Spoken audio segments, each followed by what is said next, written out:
කීටෝ diet එක කියන්නේ fat Los සඳහා තියෙන හොඳම ඩයට් එකද. සමහර අය කියනවා කීටෝ ඩයට් තමයි ෆැට් ලොස් කරන්න තියෙන ෆාස්ටස්ට්ම මෙතඩ් එක කියලා. ඒ නිසා ෆැට් ලොස් කරන්න try කරන හුඟක් අය කාබ් සම්පූර්ණයෙන්ම කට් කරනවා. ෆැට් සහ ප්‍රෝටීන් ඉන්ටේක් එක වැඩි කරනවා. එහෙම කළා මේ කීටෝ ඩයට් එක ෆොලෝ කරන්න try කරනවා. මම ඩොක්ටර් එඩියයි. ඩොක්ටර් කෙනෙක් සහ සර්ටිෆයිඩ් ෆිට්නස් කෝච් කෙනෙක් විදිහට ඔයාලට ෂෙයා කරන්නේ safe and practical science based nutrition advice. අද මේ වීඩියෝ එකෙන් මම ඔයාලට එක්ස්ප්ලেইন කරනවා මේ කීටෝ ඩයට් එක ෆොලෝ කරනකොට බොඩි එකේ ඇත්තම වෙන්නේ මොකද්ද? මේ කීටෝසිස් කියන්නේ මොකද්ද? ෆැට් ලොස් කරනකොට කීටෝ ඩයට් එකේ ස්පෙෂල් ඇඩ්වාන්ටේජ් එකක් තියෙනවද? ඒ වගේම ලොන් ටර්ම් මේක සේෆ්ද කියලා. එතකොට ඔයාට පුළුවන් මේ කීටෝ ඩයට් එක ගැන රියල් සයන්ස් එක අන්ඩර්ස්ටෑන්ඩ් කරගෙන ඔයාගේ මේ ෆැට් ලොස් ජර්නි එක ස්මාර්ට් විදියට ප්ලෑන් කරන්න. ඇත්තටම මේ කීටෝ ඩයට් එක කියන්නේ මොකද්ද? මේ කීටෝ ඩයට් එක කියන්නේ ඔයා කාබ්ස් හුඟක් අඩුවෙන් ගන්න ඩයට් එකක්. මෙතෙන්දී කාබ්ස් මට්ටම, ඒ කියන්නේ දවසකට ගන්න කාබ්ස් මට්ටම ග්‍රෑම් 50කට වඩා වගේ අඩු කරනවා. ඒ කියන්නේ හුඟක් අඩු කාබෝහයිඩ්‍රේට් මට්ටම. එතකොට මේ ප්ලෑන් එකේදී ෆැට් ඉන්ටේක් එක, ඒ වගේම ප්‍රෝටීන් ඉන්ටේක් එක හුඟක් වැඩි. මේකේ ගෝල් එක තමයි මේ බොඩි එක කීටෝසිස් කියන තත්ත්වයට ගෙනියන එක. මේ කීටෝ ඩයට් එක පැහැදිලි වෙන්න අපි සාම්පල් කීටෝ ඩයට් මීල් එකක් බලමු. මෙතෙන්දී ඔයා මේ රූපේ පේන විදියට චිකන්, අවකාඩෝ, ඒ වගේම ඔලිව් ඔයිල්, ඒ වගේම සැලඩ් එකක්. කාබ්ස් අඩු වෙජිටබල්ස් වලින් හදපු සැලඩ් එකක්. මෙන්න මේ වගේ ආහාර වේලක් තමයි ඔයා ගන්නෙ. මෙතෙන්දී ඔයාට පැහැදිලිව පේන මෙතන ධාන්‍ය වර්ග. ඒ කියන්නේ බත් වගේ ආහාර නැහැ, බ්‍රෙඩ් වගේ ආහාර නැහැ, පොටේටෝස් අල ಜಾති නැහැ, sugar contain foods නැහැ. ඒ වගේම හුඟක් වෙලාට fruits අයිතිත් නැහැ. කීටෝසිස් කියන්නේ මොකද්ද? ඔයා ගන්න කාබ්ස් ෆයිනලි ඩයිජෙස්ට් වෙලා ග්ලූකෝස් බවට පත් වෙනවා. ඒ කියන්නේ මේ sugar జాතිය ග්ලූකෝස් කියන්නේ.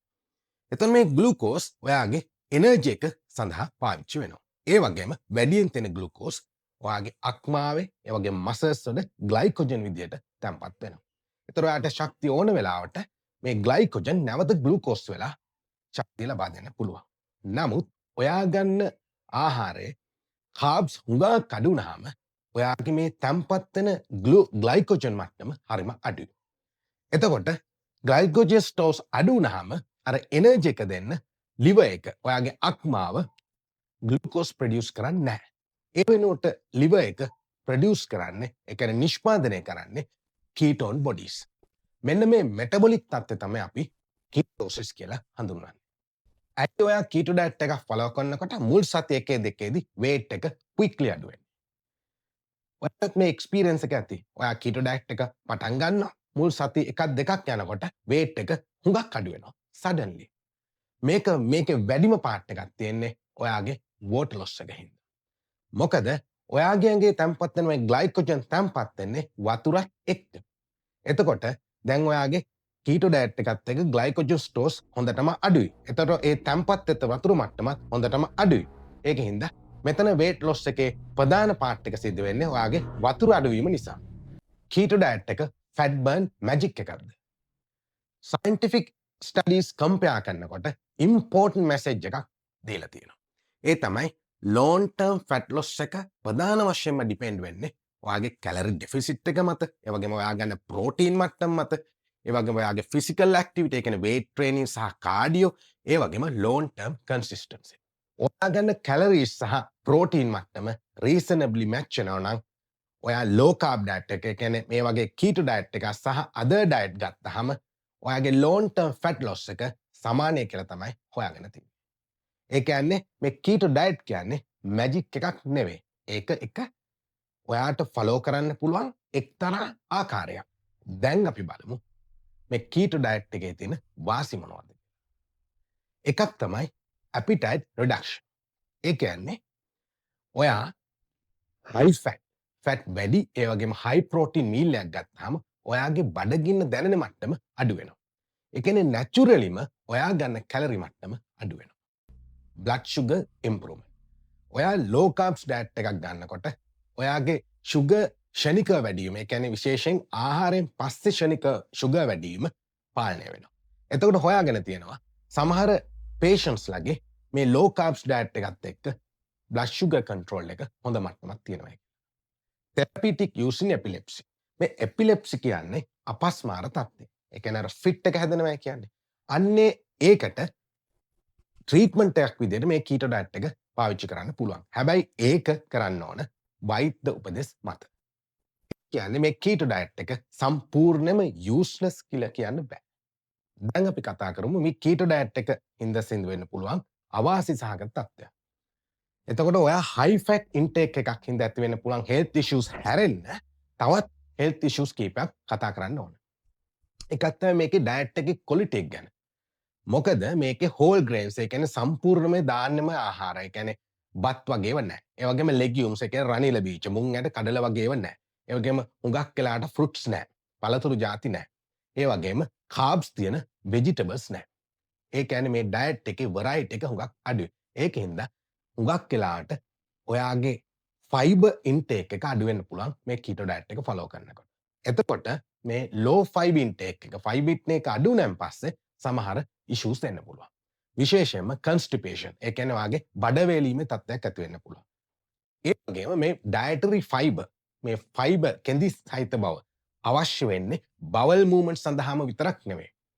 ඒක ඉම්පෝර්ටන්ට් ඔයාගේ බඩවැලේ තියෙන හිතකර බැක්ටීරියා වල හෙල්ත් එකට. එතකොට ඔයාගේ මේ ෆයිබර් අඩුවීමත් එක්ක ඔයාගේ ගට් වල ඒ කියන්නේ බඩවැලේ ඉෂුස් එන්න පුළුවන්. මොකද ඔයාගේ හිතකර බැක්ටීරියා ගහණය වෙනස් වෙන නිසා. කීටෝ ඩයට් එක හින්දා වෙන අනිත් හෙල්ත් ඉෂුස් තමයි ඔයාගේ විටමින් ඉන්ටේක් එක, ඒ වගේම මිනරල්ස් කනිජ ලවණ ඉන්ටේක් එක අඩු වෙන්න පුළුවන්. ඒ කියන්නේ ඒවැ ඌනතාවයක් එන්න පුළුවන්.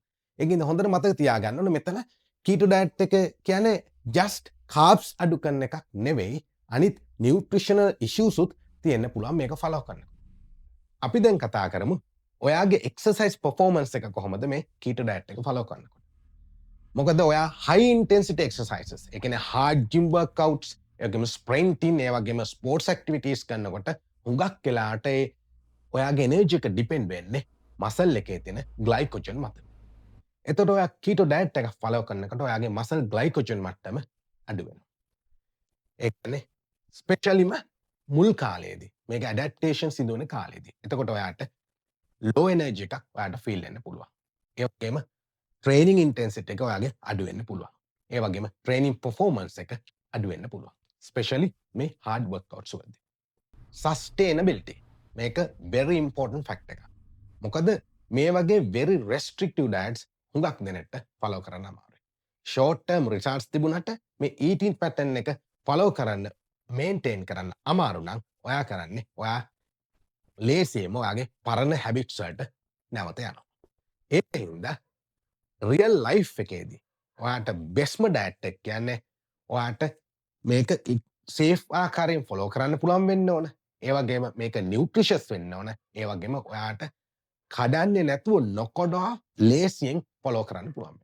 අන්න ඒක තමයි ඔයාට ගැලපෙන බෙස්ම ඩයට්. සිම්පල් විදියට මේ සියලු දේම සමරයිස් කරොත් මේ කීටෝ ඩයට් කියන්නේ එක්තරා පොසිබල් ස්ට්‍රැටජි එකක්.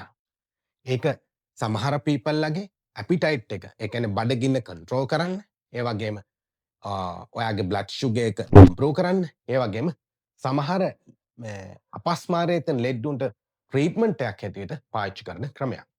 හැබැයි ඔයාගේ ෆැට් ලොස් එක ප්‍රධාන වශයෙන්ම රඳා පවතින්නේ ඔයා ගන්න කැලරි ඩෙෆිසිට් එක මත, ඒ වගේම ප්‍රෝටීන් මට්ටම මත, ඒ වගේම ෆිසිකල් ඇක්ටිවිටි, කාඩියෝ, වේට්ස් මත, ඒ වගේම ලොන් ටර්ම් කන්සිස්ටන්ස් එක මත. ඒ කියන්නේ නොකඩවා කරන්න පුළුවන් හැකියාව. So කීටෝ ඩයට් කියන්නේ මිරකල් එකක් නෙවෙයි. ඒක එක්තරා ටූල් එකක්. ඒක සමහරුන්ට ෆලෝ කරන්න පුළුවන්. හැබැයි not for everyone.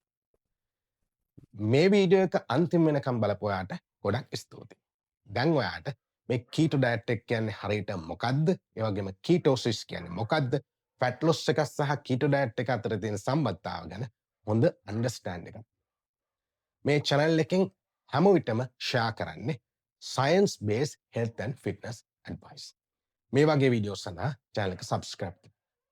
ඔයා කීටෝ ඩයට් එකක් try කරලා තියෙනවද? try කරලා තියෙනවා නම් ඔයාගේ experience එක පහලින් comment